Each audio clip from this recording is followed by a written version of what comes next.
So what is Freemasonry? Is it a satanic enterprise or a form of devil worship? Do members sacrifice family members? Why is it a men-only affair? And why are they so secretive? And can one even leave the society once they become members? Well, NTV's Duncan Khaimba sought answers in this one-on-one interview with the confessed member, High Court advocate, university lecturer, and Gor Mahia chairman, Dr. Ambrose Rachier. Here's part one of the much-awaited Masonic mysteries. He is a prominent Nairobi lawyer, arguably one of the best in land law and conveyancing. He participated in crafting the current 3 land acts in Kenya, also the first chair of the HIV task force in Kenya. He is the chairman of Gor Mahia Football Club, Dr. Ambrose Rachier. In this particular interview, he is going public about his membership of the Freemason Society in Kenya.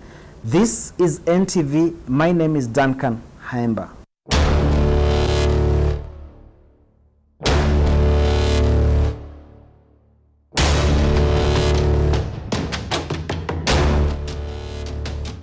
Dr. Ambrose Rachier, what is Freemason?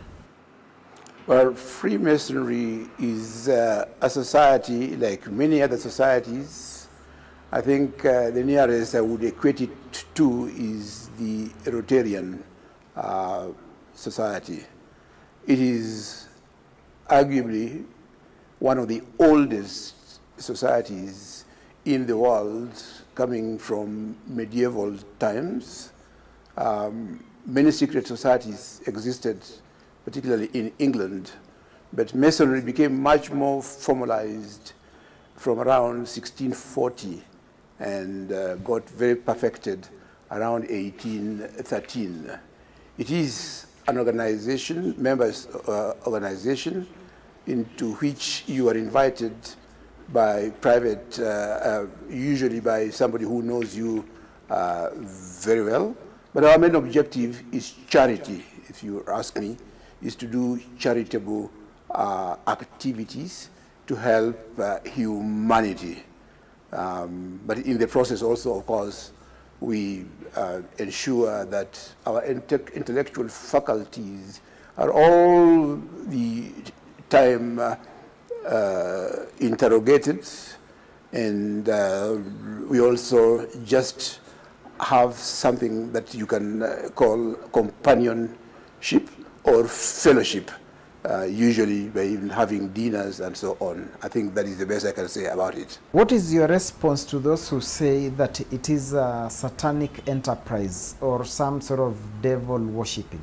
Yes, I think it's all about ignorance. If you get to the Masonic Hall, the first thing is what it's a citation from King Solomon to God, that I shall build you an house, and you shall establish your throne forever. It is reference to building of a temple of God. Nothing could be further than satanic from that reference. And indeed, Masonry is about building a temple. And that's why we have degrees of builders. I think most of it are talking from the point of view of Christianity. Yet Masonry is not based on any particular religion. We have Muslims in Freemasonry, we have Christians, we have Buddhists, and of course you could also have a few atheists. And so that there is no reference whatsoever to issues of devil worship, whoever the devil is. Maybe if you could just break it down for us. How does one become a Freemason? Yes. First is when you get to hear about it, and you are lucky to get in there. I'm saying lucky in the sense that unless you get to know about it from somebody else, you may never be interested in it. And in particular, with these negative attitudes that are being propagated by ignorant people, you will never hear about it. So somebody who is an insider, like I have been there from 1994, I would find it something good, something that you would want to invite a friend of yours. So I might say that, look, Mr. Haimba, I'm looking at you, I think you're a very good man, because it's about good people. You're a good man, you like charity work, you like helping people, and all kind of things. So I will tell you, Mr. Haimba, would you mind my introducing you to this? Then I will give you a little bit of a talk. And after that, I would then propose. I would go to a meeting and propose that I have somebody who I think I should introduce. You are then invited for an interview. We talk to you about a few things. In particular, we are concerned about your family, what your family will think about you because of all these negative things. If there's any objection from... so it will then be announced. It's just like publishing publication for a wedding. So we'll say, okay, anybody with an objection. So it will go on. You'll be there for some time that I'm proposing. It will openly propose, and we give time to anybody who objects. If there's anybody who objects, then you will not come in. And the objection will be somebody who knows you have negative character.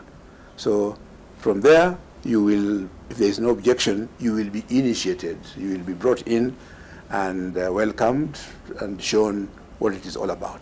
Okay. Right. You've talked about being initiated. How is one initiated? Well, we have got our own ceremonies, just like something like, you have a ceremony for a wedding, or we have a cultural function like during circumcision. There are certain rituals that I may not be talking about publicly, but we do have initiations, as you know. Look at a rite of passage, say, for in cultural settings, a wedding, traditional wedding, Christian wedding, all that. So that is how the initiation goes on. This the way it is done when you're being welcomed into Freemasonry. All right. You've said you joined the Freemason in 1994. Yes. How did you join? Well, a friend of mine, two friends of mine, let me say a first friend of mine came and mentioned to me and said, have you heard of Freemasonry? He says, I have heard about it, but I don't know what is inside. So he took me through it, and then eventually said, asked me if I wanted to be proposed, And so he got a friend of his also who knows me, because you have to have two people, somebody proposing, somebody supporting. Then it was, I was then taken through to interviewed, as I said, accepted, then initiated, and I have since grown to be a very senior officer. Okay. Yes. Public perception is that it entails oath-taking. No, there is no oath-taking, and there's nothing wrong with oath-taking anyway. First of all, before I even come to that, you see, you are elected a member of parliament. What do? You take an oath. What is wrong with that oath? Nothing. I have seen recently members of parliament swearing. You are appointed to the Court of Appeal. You are sworn in as a judge. You take an oath. You are becoming a magistrate. You are sworn in. Take an oath. You are being admitted to practice medicine. You take an oath. So, I first of all want just to correct that there is nothing, people really try to trivialize things by making innocent actions. You see, if you, for example, go to court and then you don't want to take the Bible, you do your affirmation. That is an oath. So, there is no strange oath that anybody takes in Freemasonry. Okay.